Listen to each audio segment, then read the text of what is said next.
주말 사이에 코로나 상황은 어땠을까요? 김유진 아나운서. 네, 오늘 발표된 코로나19 신규 확진자 수는 1,100명입니다. 어제 발생한 확진자가 집계가 돼서 오늘 발표가 되는 거잖아요. 네. 그런데 어제가 역대 일요일 중에 가장 많은 확진자가 나온 일요일이었습니다. 하하. 이와 함께요, 지금 6일 연속 4자릿수 확진자, 그러니까 1,000명대 확진자가 발생했다는 달갑지 않은 기록까지 함께 쓰게 됐습니다.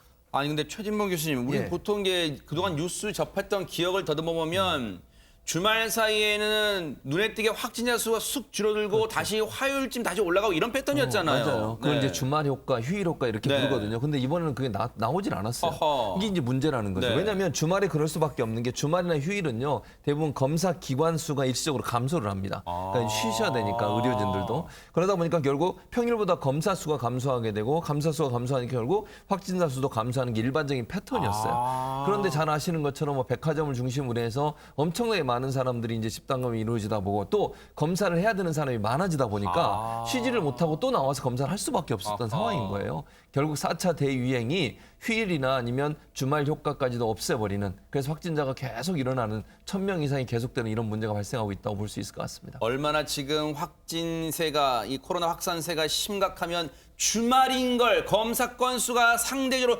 줄어드는 걸 감안해도 지금 1,000명, 역대 주말 일요일 최고입니다. 1,100명. 그런데 대체 이 확진자들이 어디서 이렇게 쏟아져 나온 걸까요? 장윤미 변호사님. 네, 대표적인 곳이 수도권 백화점 등 다중 이용 시설이었습니다. 확진 소식이 이곳을 비롯해서 여러 곳에서 들리고 있는데요. 구체적으로 살펴보면요, 롯데백화점의 영등포점에서 직원 2명이 확진 판정을 받았습니다. 이로 인해서 지하 1층의 식품관이 일시 폐쇄 조치됐고요. 그래요? 또 김포에 있는 현대아울렛 2층 매장 직원 1명이 확진을 받으면서 이 매장 자체가 폐쇄 조치됐습니다. 그리고 코엑스 육아용품 박람회 많은 분들이 이용을 하셨는데 무려 4,000명이 다녀갔다고 합니다. 아이고. 이곳에서 근무하시는 분 한 분도 확진 판정을 받으면서 이 전 기간을 운영하지 못하고 즉각적으로 행사를 전면 취소했습니다.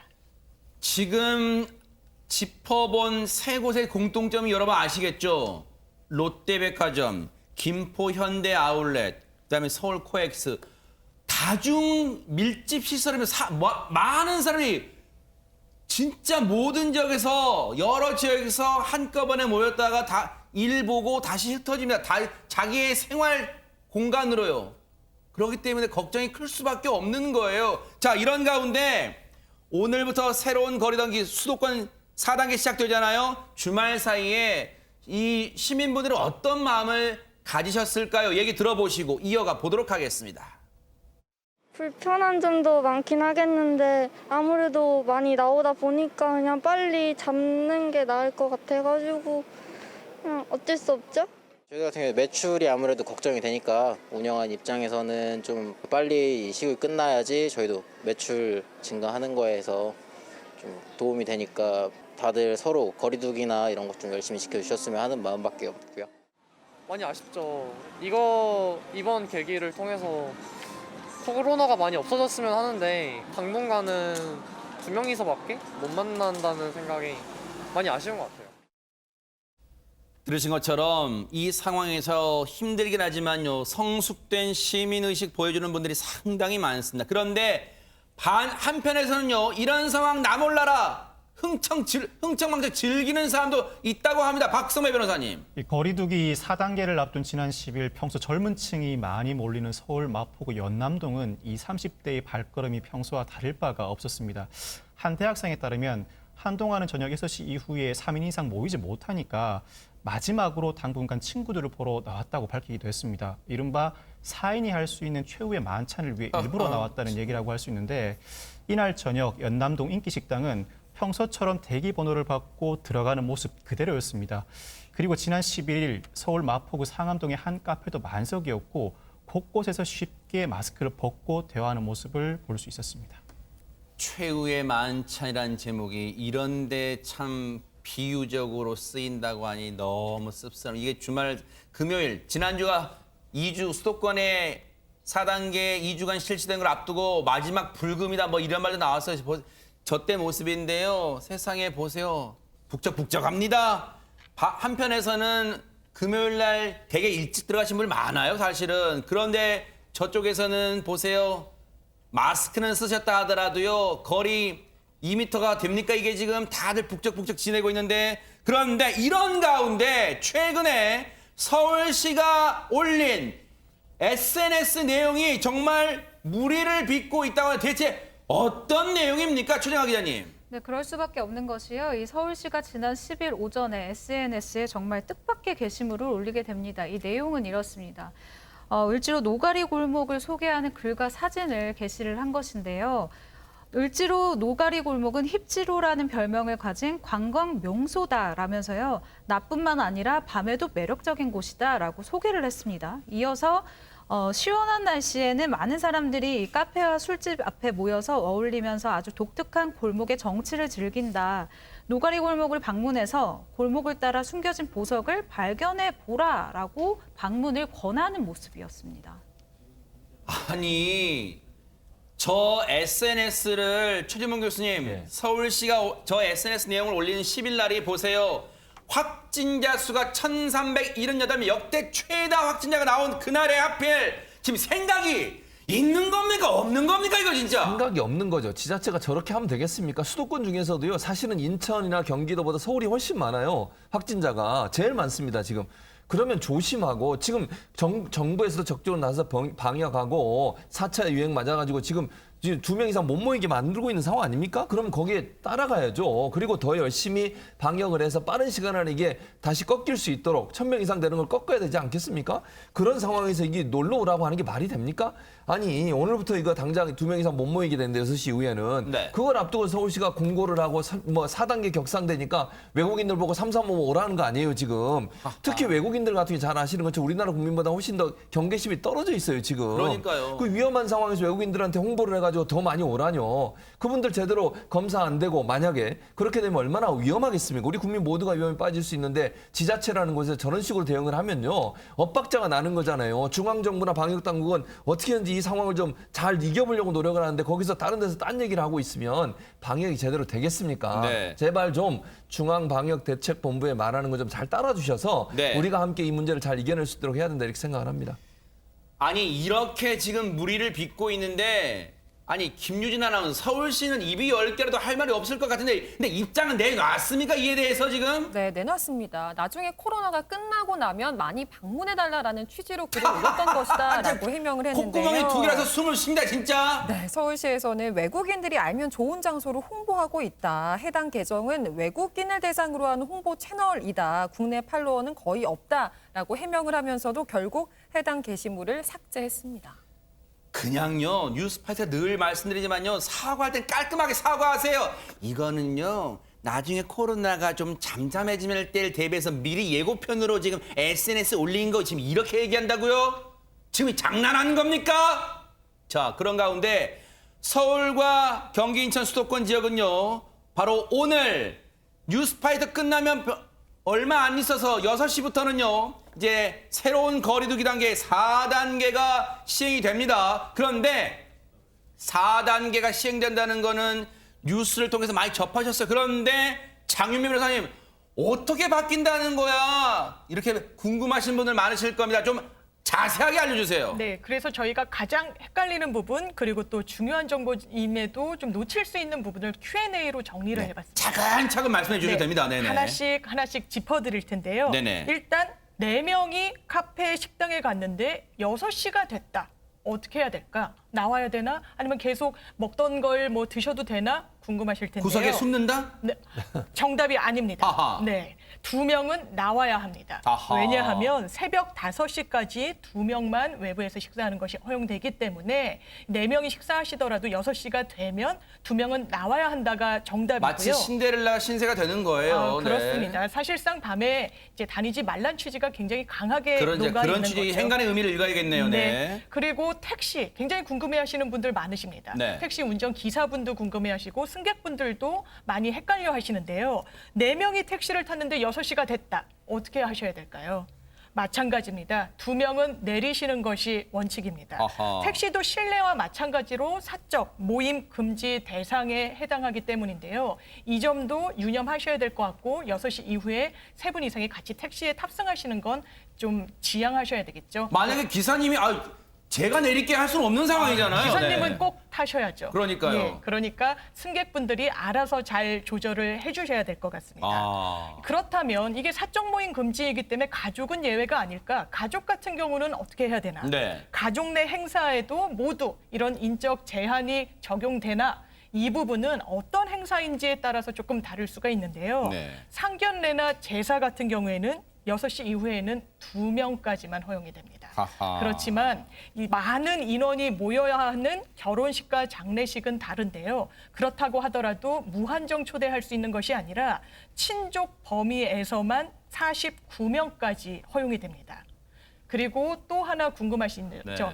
24시간 편의점 같은 경우는 평소에도 그냥 하루 종일 운영을 했는데 예외에 해당하는 것 아닌가? 네. 이 부분은 편의점의 면적에 따라 달라집니다. 네. 그래서 90평 이상대의 대형 편의점 같은 경우는 밤 10시 이후에는 문을 닫아야 합니다. 다중이용 시설로 10시 이후에 영업이 제한되는 시설로 지목이 됐기 때문인데요. 이 점 유념하셔서 편의점 이용에 참고하셔야 될 것 같습니다. 그런데 이제 시청자분들 중에는요, 지금 저희가 4가지 정도로 우리의 실생활과 좀 밀접한 부분 위주로 이제 설명을 드렸어요. 물론 그 밖에도 많은 이 세부적인 사항들이 있습니다. 사실 그래서 이 시청자분들 또 국민들이 받아들이기에는 너무 어려운 부분도 있어요. 그런데 일단 여기서 그런 생각 안 해보셨어요? 혹시 시청자 여러분들? 근데 왜 굳이 6시일까? 6시 전에는 이렇게 4명 만나가다가도 6시가 되면 2명이 가야 되는 상황. 왜 6시일까? 혹시 그런 생각은 안 해보셨어요? 그래서 저희가 방역당국의 얘기 들어보시고 이어가 보도록 하겠습니다. 4단계의 가장 핵심적인 이념은 사회적 접촉을 최소화하기 위해서 외출이나 약속 모임 등을 좀 일체 자제해 주시고 집에 머물러 달라는 것입니다. 다만 이제 어떤 그 사회 필수 활동 등을 완전히 차단할 수는 없기 때문에 기준점이 좀 필요한데 6시 이전에는 사실 사회 필수 활동들 때문에 2인까지 모임을 규제하기에는 일상생활에 필수 활동 제약이 너무 심하다라고 보는 너무 거고, 심해서. 예, 6시 이후에는 비필수 활동이 증가하는 시간대라고 봐서 그때부터는 2인까지 모임을 좀 제한하게 되는 것입니다. 네, 그런 의미가 있다고 합니다. 일각에서는 탁상 행정 아니냐 이런 비판도 나옵니다만 어쨌든 그래도 이 방역 당국이 호소를 하고 있습니다.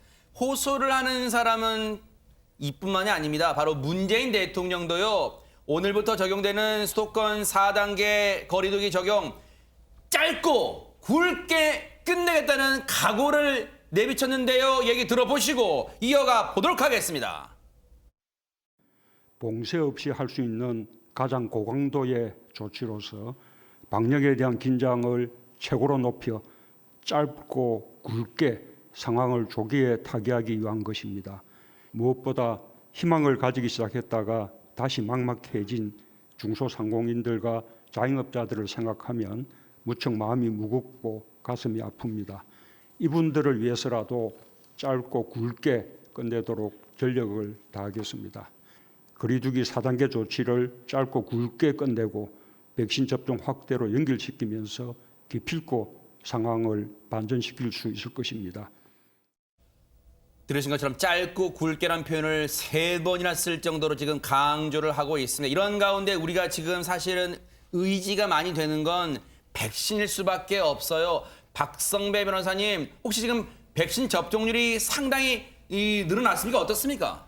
그렇지가 않습니다. 오늘 0시 기준 현재까지 한 번이라도 백신을 맞은 사람이 인구 대비 30.4%입니다. 지난달 20일에는 29.2%였으니까 20여일이 지나는 동안 1.2% 증가하는 데 그쳤는데 어머 세상에. 상황이 이렇다 보니 일각에서는 백신 보릿고개라는 말까지 나오고 있습니다. 허허. 진짜 그냥 우리가 입장이 박성배 변호사님 우리 생각에는 그동안 많이 맞았겠거니 이런 생각 들었잖아요. 그렇지만 주변에서도 백신 접종에 상당한 어려움을 호소하는 분들이 많습니다. 일부라도 취소하는 백신이라도 맞고자 여러모로 애를 써보지만 접종에 성공했다는 이야기는 거의 들리지 않고 있는 실정으로 보입니다. 이게 지금 그만큼 저 말을 뒤집어 보면 설마 방역당국이 백신이 있는데 접종을 하진 않았을 거 아니. 그 말은 지금 국내에 백신이 부족하다는 반증일 거예요. 이런 가운데 조금은 반가운 소식이 들려왔다면서요, 김유진 아나운서. 바로 모더나 백신이 도착을 해서 이제 접종을 앞두고 있다는 소식입니다. 간밤에 12시부터요. 만 55세부터 만 59세를 대상으로 하는 코로나19 백신 사전 예약이 시작이 됐습니다. 그런데 예약 시작과 동시에 신청자들이 몰리면서 접속 장애가 발생을 했는데요. 아이고. 상황이 어느 정도였냐면은 새벽 3시 반 기준으로 동시 접속자가 80만 명에 달했다고 하고요. 세상에. 접속 장애가 4시간 이상 지속이 됐다고 합니다. 그럼 그때까지도 잠 못 주무시고 뜬 눈으로 저 접속 시도하셨다는 얘기잖아요. 그렇죠. 한 신청자에 따르면 예약 서버가 다운되면서 수십만 명이 잠도 못 자고 있다. 이렇게 불편을 호소하기도 했는데요. 어머, 세상에. 게다가 오늘이 또 한 주의 시작인 월요일이었잖아요. 네네. 그러다 보니까 출근을 앞두고 밤잠 설치신 분들 많을 것 같습니다. 세상에. 하늘의 별 따기보다도 더 좀 어려운 것 같아요. 모더나 백신 예약에 성공한, 야, 이게 성공이라는 표현을 쓰는 것도 참 진짜 참 우픈 상황입니다. 예약이 이루어지신 시민분의 얘기 직접 들어보시고 이어가 보도록 하겠습니다. 저희 부모님 같은 경우에는 예약하는데 좀 어려움을 많이 느끼셔가지고 대신 해드리려고 대리 예약했어요. 12시 이전에 접속을 하려고 했더니 그 전부터 대기 시간이 400분이 넘고 접속을 하려고 하는데 사이트 자체가 안 열려지고 하더라고요. 1시간 반 정도 걸렸던 것 같아요. 마냥 기다려야 되고 새로고쯤 하게 되면 다시 처음부터 대기를 해야 되더라고요. 아무래도 본인 인증하는 절차도 있고 하다 보니까 나이가 있으신 분들은 핸드폰 답판 두드리는 것도 오래 걸리시잖아요. 연세가 있으신 분들은 많이 어려움이 있지 않을까 싶어요. 세상에 정말로 부모님을 위해서 효심이 막 느껴집니다. 대리 예약을 잠도 못 주무셔 늦게까지 하셨는데 최진봉 교수님, 예. 최진봉 교수 아직 혹시 이 백신 접종 하셨어요, 안 하셨어요? 아직 못했는데 지금 저도 대상자거든요. 어허. 그래서 오늘 제가 예약을 했습니다. 세상에! 예. 근데 어제 밤엔 지금 들어보니까 상당히 고생을 많이 하신 것 같아요. 네네. 오늘 아침에 제가 예약을 했거든요. 네. 8시쯤에 들어갔는데 저도 한 30분 기다렸어요. 저도 어허. 들어갔더니 접속이 계속 기다리면 30분 정도 기다렸다가 네. 제 순서가 오더라고요. 그래서 제가 날짜 정하고 시간 정해서 다행히 저는 7월 28일 날 10시에 맞는 걸로. 야, 30분이면 30분. 그나마 그래도 그대로 나온 수월했습니다. 거예요. 근데 이제 아마 0시부터 새벽 0시부터 지금 저기 시작이 됐거든요. 그때 네. 가장 많이 몰리신 것 같아요. 그래서 아침에는 조금 나왔는데 문제는 뭐냐면 네. 이제 이게 다 차버렸어요. 이게 문제는 모더나 백신이 들어오는 양이 있잖아요. 네. 그 양 때문에 날짜마다 약간의 차이가 있거든요. 예를 들면 지금 이달 26일부터 31일까지 접종분 예약분이 이미 다 차가지고 더 이상 예약을 받지 않습니다. 지금. 어머 세상에. 그러니까 저는 다행히 아침에 해서 28일 날 예약이 가능했었는데 지금 현재는 예약이 안 되는 상황이고요. 또 이 8월 2일부터 7일까지 시행되는 접종 예약도 현재 상태는 백신이 소진되면서 마감될 예정이라고 해요. 그러니까 문제는 뭐냐면 네. 맞고 싶은 사람 많은데 확보된 백신이 좀 부족하다 보니까 네. 기본적으로 더 확보될 때까지 일단 일시 중단이 된 상태라고 말씀을 드릴 수 있는데 좀 빨리 백신이 들어와야 돼요. 지금 문제는 맞고 싶은 분들은 많은데 백신이 좀 부족해서 어려움을 겪고 있다. 그래서 백신이 좀 더 원활하게 공급이 되면 더 이제 접종을 할 수 있는데 현재는 모두 다 예약이 지금 차 있는 상태에서 지금 현재는 접종 예약을 받지 않고 있는 것으로 알려지고 있습니다. 방역 당국도 정부도 백신을 들여오고 싶지 않아서 안 들여왔겠습니까? 사실 어렵습니다, 지금. 그리고 백신이 지금 백신 이 패권을 쥐고 있는 나라가 엄연히 존재하기 때문에 백신 물량을 확보하는 것도 만만치 않을 거예요. 정부가 고군분투하고 있는 거 충분히 이해한다. 하지만 조금 더 속도를 내주기 바랍니다. 왜? 우리 국민이 지금 허리띠 졸라매고 자 동참하고 있잖아요. 국민을 위해서라도 반드시 백신 물량 확보에 채찍을 가해 주시길 바라겠습니다. 기대해 보겠습니다. 여러분들 주차하실 때 남의 집 가게나 집 앞에 남의 집 앞이나 가게 이 주차 잠깐 할 때 뭘 좀 해놓으시죠? 김유진 아나운서. 보통 전화번호 적어두시죠. 네. 그런데요, 최근 온라인 커뮤니티에 이런 글 하나가 올라왔습니다. 역대급 무개념의 외제차 차주란 제목의 글이었는데요. 작성자는 본인이 사는 빌라 주차 공간에서 벌어진 일이라고 네. 이 일을 소개를 했습니다. 이제 이곳에는 주차 공간이 총 4곳이 있다고 해요. 근데 그중에 2칸이 앞뒤로 돼 있는 주차 공간이라는 거죠. 그렇게 되면은 뒤에 차는 앞에 차가 있으면 앞에 차가 빼줘야지만 나갈 수 있는 이제 그런 구조인 셈인데요. 네. 이런 상황에서 작성자가 어느 날 밤에 귀가를 했습니다. 네. 그런데 이 앞뒤 주차칸 중에 앞줄에 한 낯선 외제차 한 대가 주차돼 있는 모습을 보게 되는 거죠. 네. 그런데 문제는 뒷칸에 주차 공간이 비어 있었습니다. 이 말은 지금 상태라면 한 칸을 못 쓰게 되는 이제 그런 상황인 거잖아요. 아하. 그래서 차를 빼달라고 전화를 걸었대요. 그랬는데 전화 연결이 되지 않는 겁니다. 네. 그래서 결국 이 작성자는요, 집 근처 길가에 노상에 주차를 한 뒤에 집에 돌아갈 수밖에 없었다고 합니다. 네. 사실 뭐 굳이 거주자 우선 주차구역 그런 게 아니더라도 집 앞에 있는 곳에 원래대로 됐으는 주차를 했는데 지금 모른 차가 떡하니 있는 바람에 길가에 주차를 했다면 모르긴 몰라도 집에서 상당한 거리에 떨어진 곳에 주차하고 다시 걸어왔을 거란 말이에요. 얼마나 고생하셨을까요, 최정아 기자님. 네, 그런데 말씀하신 것처럼 이런 것은 지금부터 일어날 일에 비하면 정말 세 발의 핍니다. 왜요? 왜냐하면 다음 날이 글쓰니까 이 해당 외제 차량이 당연히 빠져 있을 거라고 생각을 하고 이제 앞에 갔는데요. 네. 집 앞을 나섰는데도 그 외제 차량이 여전히 주차가 되어 있었던 겁니다. 화가 나잖아요. 네. 그래서 이 외제 차량 앞에 있는 전화번호로 다시 한번 전화를 걸었습니다. 하하. 그런데 이번에 이 전화를 받은 상대방이요. 당연히 어른일 줄 알았는데 어린 아이의 목소리가 들리는 거예요. 근데 이 어린 아이가 초등학교 2학년이었다고 하는데 이 초등학교 2학년 아이가 받으면서 여보세요? 이거 차 빼달라는 전화죠? 할머니 바꿔드릴게요. 너무 익숙하게 이렇게 어른을 바꿔드리는 거예요. 할머니가 운전자였나요? 그것도 아니었습니다. 이 할머니가 전화를 받더니 이렇게 네. 얘기를 합니다. 우리도 피해자예요. 라고 이건 무슨 얘기를 하는 얘기입니까? 거죠. 이렇게 차를 빼달라는 이런 요청의 전화를 이전부터 한 1000통은 받았다라는 거죠. 허허. 그 차량 차주가 항상 같은 자리에 주차를 한 뒤에 할머니, 이 모르는 사람의 전화번호를 적어놔서 할머니가 이렇게 1000통의 전화를 받아왔다. 우리도 전혀 모르는 사람이다라고 이야기를 했다고 합니다. 혹시 최진봉 교수님, 예. 저 받으신 어르신이 없는 말로 둘러대신 건 아니겠죠? 아니라고 보여요. 왜냐하면 어허. 이 글을 작성하시면 뭐라고 그랬냐면 전화를 했는데 너무 익숙하게 그 말은 항상 이런 전화를 받았다는 거잖아요. 아하. 그러니까 저기다 차를 주차해놓고 그 다른 사람의 전화번호를 적어놓은 저 차주가 이 할머니의 번호를 적은 것 같아요. 그러니까 본인이 알고 적었는지 모르고 적었는지 모르겠지만 그러다 보니까 할머니가 늘 받았고 이 아이 같은 경우도 초등학교 2학년이 아주 자연스럽게 할머니 바꿔주잖아요. 어허. 그 말은 이 전화가 여러 번 왔더라고요. 1000통 이상 왔대요. 네. 할머니한테. 그래서 이 작성사 말은 뭐냐면 할머니한테 전화했는데 보니까 할머니도 이미 느낌이 거짓말하는 느낌은 전혀 아니었다. 그리고 할머니가 뭐라고 그랬냐면 경찰에 이미 신고도 했다. 아하. 자기도 너무너무 힘들다. 왜냐면 이런 전화가 하루에도 여러 통 온다는 거예요. 네. 그래서 자기도 어쩔 수 없이 할머니한테 죄송하다고 하고 본인이 노상 주차하고 오면서 너무너무 화가 났고 본인뿐만 아니라 얼마나 많은 사람이 이 일 때문에 피해를 당했을까 아하. 생각하니까 분통이 터진다 이런 얘기를 하고 있습니다. 이런 전화를 1000통은 받았다는 게 이제야 이해되는 게요. 이 떡하니 이 외제 차량을 세워둔 차주는 5만 군데를 전국에 5만 군데를 돌아다녀도 A 지역을 가도 전화는 이 할머니한테 갈 것이고 B 지역을 가도 전화는 이 할머니한테 갈 것이잖아요. 박성발 변호사님. 작성자에 따르면 할머니가 경찰에 신고를 하긴 했는데 이 경찰이 도로가 아닌 남의 주택에 주차해 놓은 차는 견인 등의 조치를 취할 수 없다는 답변을 했다는 겁니다.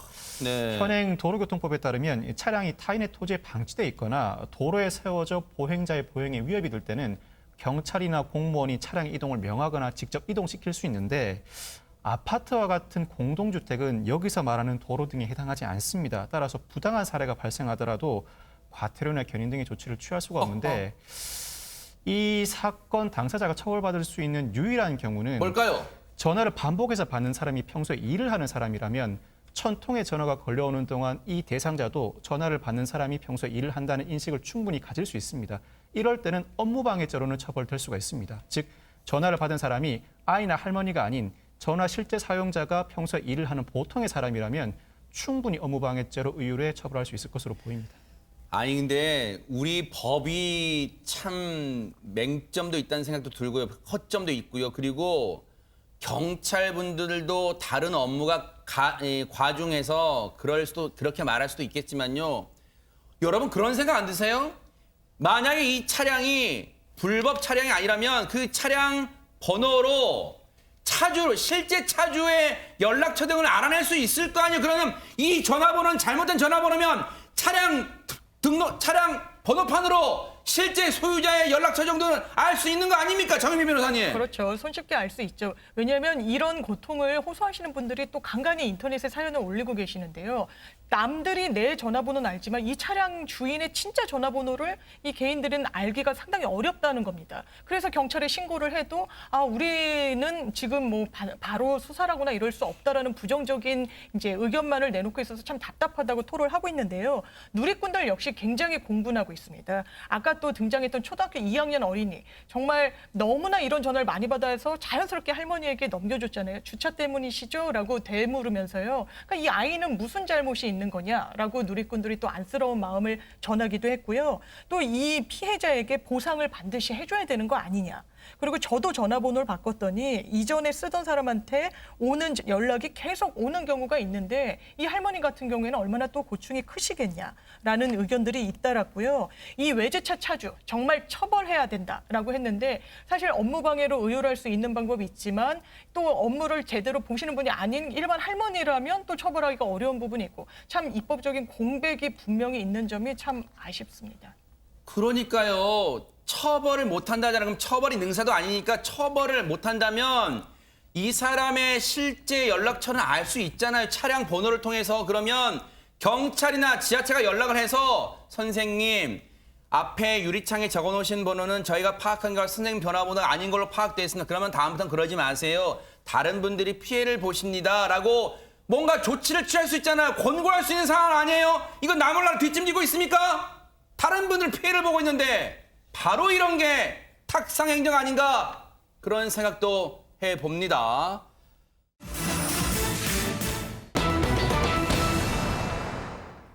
마른 하늘에 날벼락이 아니라요. 다른 게 떨어졌다고 합니다. 세상에 김유진 아나운서. 네, 지난 6일 저녁에 있었던 일입니다. 한 60대 남성이 극단적인 선택을 하려고 아파트 15층에 올라왔다라면서 스스로 경찰에 신고를 했는데요. 그런데 본인의 정확한 위치는 밝히지가 않는 바람에 경찰이 순찰차 7대와 실종팀을 투입을 해서 지도를 통해 확인을 하면서 15층 이상 고층 건물을 찾아 나섰다고 합니다. 그렇게 해서 인근 주상복합 건물 16층 옥상에서 이 남성을 발견할 수가 있었는데요. 그 이후에 충격적인 일이 벌어지고 맙니다. 아니 극단적 선택을 한다던 남성한테 무슨 일이 있었기에 충격적인 모습이 발견된 걸까요? 최정아 기자님. 네, 당시 모습이 영상에 담겨 있으니까요. 영상을 보면서 설명해 드리도록 하겠습니다. 영상이 찍혔습니다, 지금. 네. 네, 이 60대 남성이요. 옥상에 있던 8kg의 켈트벨을 집어들더니요. 정말 있는 힘껏 이렇게 화단에 내려치기 시작합니다. 그렇게 한참 동안을 이 벽 그리고 이렇게 분풀이 하던 남성이 갑자기 이렇게 kettlebell을 옥상 아래로 던져버리고 마는데요. 이번에는 2kg의 아령을 하나 들고 이렇게 주변에 뭔가 있는지를 살피더니 하늘을 이렇게 붕 날려서 버리기 시작합니다. 그러면서 옆에 있던 2kg의 아령을 또 마저 던져버리고 마는데요. 그리고 이 남성 충격적인 행동 여기서 끝이 아니죠. 이렇게 철제 의자를 들고서는요. 이번엔 반대편의 난간 아래로 지금 보시다시피 던져버렸습니다. 세상에 보고도 저 영상을 보면서도 너무 충격적이어서 믿기지가 않습니다. 장윤미 변호사님. 예, 굉장히 좀 놀라운 광경이죠. 이 아래에 누가 지나갈지를 모르는 상황에서 이런 무거운 물체를 던져버린다는 거 상당히 고의성이 높다고 보이는데요. 이 신고를 받고 출동한 경찰이 그 현장에 도착했을 때 바로 이런 물건들을 집어던지는 모습을 목격했다라고 합니다. 당연하게도 현행범으로 바로 그 현장에서 체포가 됐는데요. 네. 경찰 조사에서 이 60대 남성 이렇게 이야기를 합니다. 이유 없이 그냥 던져보고 싶어서 그랬다. 정말 납득할 수 없는 진술을 한 겁니다. 어처구니가 없는 얘기를 하고 있습니다. 그런데 걱정되는 게 지금 저기가 16층 정도에 되는 높이에서 저걸 그냥 던졌습니다. 저 밑에 누가 있는지 아랑곳 없이 그냥 될 대로 되라는 식으로 던져버렸어요. 전현무 교수님. 얼마나 위험한 행동입니까? 제정신이면 저는 이제 못하죠. 저건 뭐 하는 짓입니까 대체? 자기가 화가 나든 뭐가 나든 이유 없이 저렇게 하는 행동 문제라고 보이지는데 지금 화면에 나오는 것처럼 다행이에요. 저기 지금 화면에 손상된 거잖아요. 옥상에 손상된 부위예요. 아까 막 때리고 내려쳤잖아요. 내리쳐가지고. 그렇습니다. 다행히 지나가는 사람이 없어 사람 인명 피해는 없었어요. 아유, 천만 다행인데 네. 있었으면 어쩔 뻔해서 저기 막 사람 지나갔으면 큰일 납니다 진짜로. 네. 그리고 저게 이제 사람은 인명 피해는 없었지만 1층 가게가 있는데요. 그 가게 테라스에 떨어지면서 지지대 일부 지금 보시는 것처럼 지지대 일부가 좀 파손되는 일이 그러네요. 있었습니다. 네, 다행히 사람은 안 다쳤지만 저런 못된 행동 때문에 상당히 위험한 상황이 초래됐습니다. 당시 현장 목격하신 분 얘기 좀 들어보시고 이어가 보도록 하겠습니다. 난간에 이렇게 발까지 끌려고 넘어가려고 진짜 사람 안 다치려고 이 해당 남성이요. 대체 무슨 사연이 그 전에 있었기에 극단적 선택을 결심했는지는 모르겠습니다만 어쨌든 이번 일로 정말 많은 사람이 다칠 뻔해서 이 행동은 엄중한 처벌이 필요할 것 같은데요, 박성배 변호사님. 행위의 위험성에 비춰 충분히 구속될 만한 사안입니다. 이 경찰은 60대 남성을 특수상해 미수, 특수재물손괴, 주거침입 혐의로 구속하기에 이르렀습니다.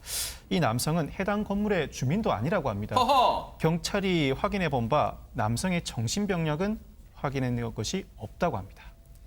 일단 저 주거침입 혐의라는 게 아마 박성배 변호사님 저곳에 거주하는지 아는데도 저 옥상에 올라갔다는 혹시 그 혐의인가요? 지금 그렇다면? 그렇게 추정됩니다. 실제로 저곳에 사는 주민이 아님에도 불구하고 옥상에서 물건을 던지기 위해서 즉 불법 행위를 감행할 목적으로 타인의 주거에 올라갔다는 것 자체가 네. 주거 침입으로 판단된다는 취지로 보입니다. 지금 저 행위로 다친 사람이 없으면 처벌 못하는 거예요, 박성배 변호사님 그러면? 옥상에서 물건을 던져서 누군가 다치거나 타인의 재물이 손괴된 경우에는 고의가 인정되지 않을 때는 과실치상, 고의가 인정될 때는 특수상해, 특수손괴죄로 처벌되는데 마찬가지로 옥상에서 물건을 던져서 누구도 다치지 않고 어떤 타인의 물건도 손괴되지 않은 경우에는 처벌이 불가능한가? 꼭 그렇지는 않습니다.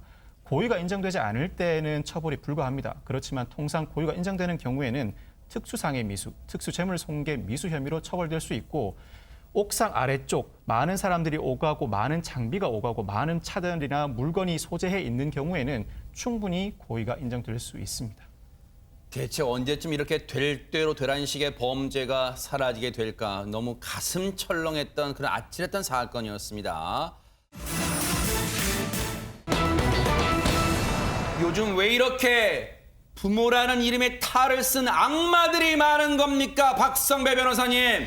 이 대전에 사는 20개월 손녀의 외할머니가 딸 부부와 연락이 닿지 않자 이들의 집을 찾아갑니다. 그런데 집에 찾아갔더니 손녀가 보이지 않아서 딸 부부에게 행방을 물어봤지만 알려주지 않자 경찰에 신고하기에 이르는데 이 과정에서 아이 엄마, 자신의 어머니에게 남편이 아이를 평소 심하게 학대했다고 말한 것으로 전해지고 있습니다. 지난 9일 오전 5시경 신고를 접수한 경찰이 현장에 도착해서 네. 아이 엄마인 20대 여성을 추궁했지만 아이 엄마가 묵묵부답이었습니다. 경찰이 집안 곳곳을 수색한 그때 집안 화장실에 있는 아이스박스에서 아이의 시신을 찾아내기에 이릅니다. 아이의 얼굴과 다리에 폭행 흔적과 골절 등이 발견되는데 경찰은 곧바로 20대 친모를 긴급 체포한 이후에 구속하기에 이르고 그동안 아이의 친부는 신고 사실을 알고 경찰이 도착하기 전 도주했습니다. 자, 해당 지역의 주민분 얘기 그리고 경찰 얘기 차례로 들어보신 다음에 이어가 보도록 하겠습니다. 우리 아이가 있었는지 뭐 누가 사는지 얼굴도 몰라요. 엄마는 있었고 신고자도 있었고 용의자로 추정되는 사람은 신고하니까 도주를 했고. 용의자로 추정되는 사람이 신고 후 도주. 그러면 그 신고 후 도주한 사람이 대체 누굽니까? 장윤민 변호사님. 충격적이게 또 이 사망한 아이의 아버지였습니다. 친아버지였는데요. 이 친모가 경찰에 진술한 바에 따르면 지난달 15일에 술에 취한 이 친부가 딸이 칭얼거린다는 이유로 이불을 덮어서 둔기로 폭행해 살해하게 됐다라고 토로했습니다. 그러면서 평소에 본인도 남편에게 폭행을 당했고 친부가 아이가 숨진 뒤에는 신고하면 가만두지 않겠다고 또 그 부인을 협박했다라고 합니다.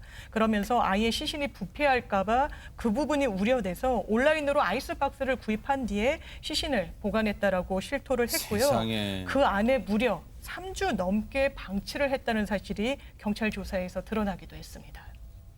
사람들입니까? 사람이에요. 생후 20개월이에요. 아이가 칭얼대는 게 당연하지. 당신들은 어릴 때 안 그랬어요?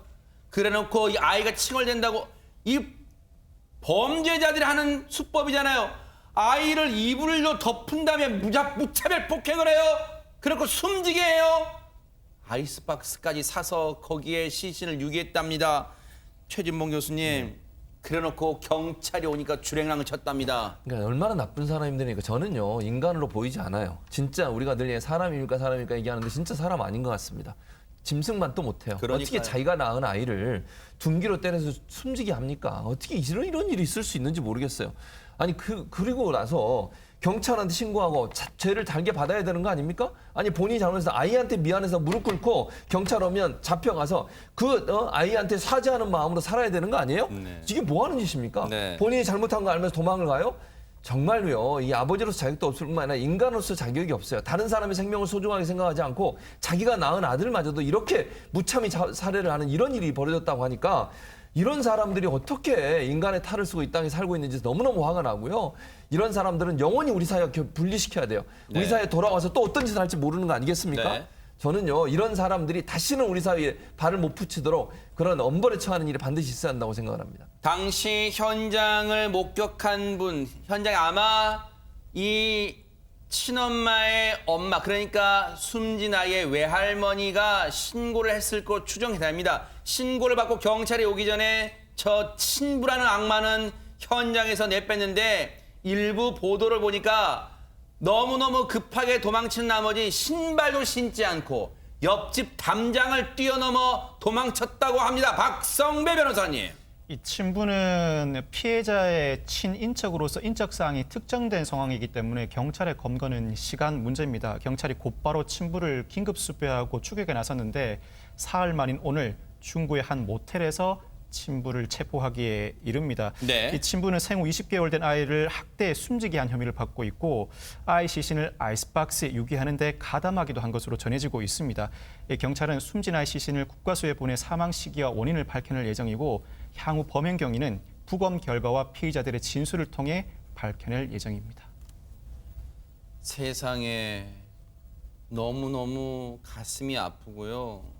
안타까운 게 이 생후 20개월 된 아이를 물론 이 천인 공노할 짓은 이 친부라는 사람이 저질렀습니다만 우리가 정말 막을 수 있지 않았을까? 그리고 이 아내란 사람도 평소 이 남편에게 폭행을 당해왔다고 진술하고 있습니다. 하지만 이 진술만 고지고대로 믿으면 안 됩니다. 과연 친엄마란 사람은 이 사건에 어느 정도로 관여가 돼 있는지 그 사실도 반드시 경찰 수사로 밝혀내 주길 바랍니다. 왜? 오늘 이 친부라는 사람이 검거가 됐기 때문에 반드시 그 친엄마의 범행 가담 정도도 나올 수 있을 거라 생각이 듭니다.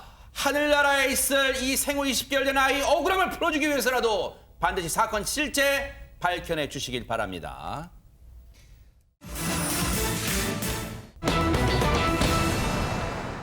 여러분, 물의 도시 하면은 어디가 떠오르십니까? 김유진 아나운서. 바로 강원도 춘천시죠. 맞아요. 아름다운 호수를 끼고 있어서 호반의 도시라고 맞아요. 불리기도 하는데요. 그런데 이 강원 춘천시에서 갑작스러운 수돗물 대란이 벌어져서 많은 시민들이 불편을 겪었다고 합니다. 네. 폭염주의보가 내려질 정도로 더운 날씨에도 이제 수돗물 공급이 중단되니까 씻을 수도 없는 상황이 나흘간이나 지속이 된 건데요.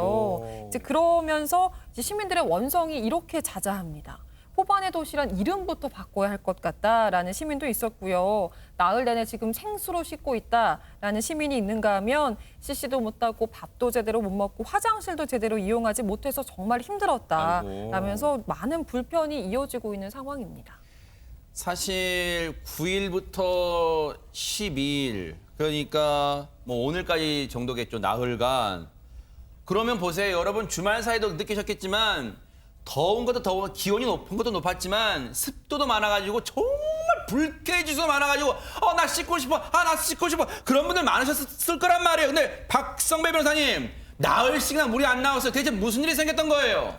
이 수돗물 공급을 위해서는 강이나 저수지 등에서 물을 끌어들인 다음에 정수제로 내보내야 하죠. 그 시설을 취수장이라고 하는데 이 취수장의 펌프 밸브 연결 부위가 파손되면서 전체 펌프 가동이 중단돼 버린 겁니다. 아하. 이 춘천시가 급히 나서서 복구 공사를 진행했지만 그동안 이 빈 배수관에 공기가 차면서 물을 내보낼 수 없는 상황이 이어졌던 겁니다. 이러면서 일부 지역에서 지금 수돗물 여기가 파손됐군요. 그렇죠. 일부 지역에서 수돗물 대란이 이어지고 있는 것이죠. 세상에 저렇게 아까운 수돗물이 이 새는 것도 문제지만 저것 때문에 공급이 중단됐어요. 아니 근데 복구 작업이 왜 이렇게 더딘 거예요?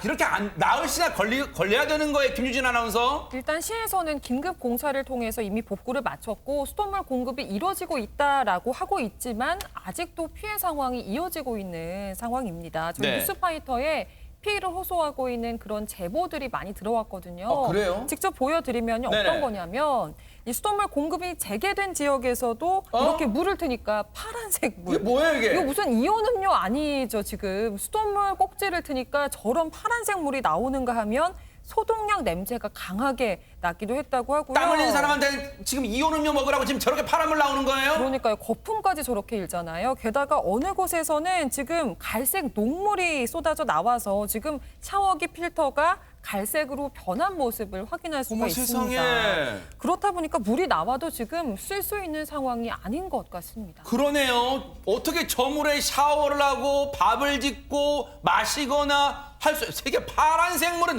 이게 웬 말입니까? 저런 물은 진짜 생전 듣도 보도 못했을 텐데 피해를 입으신 분, 시민분들 얘기 들어보시고 이어가 보도록 하겠습니다.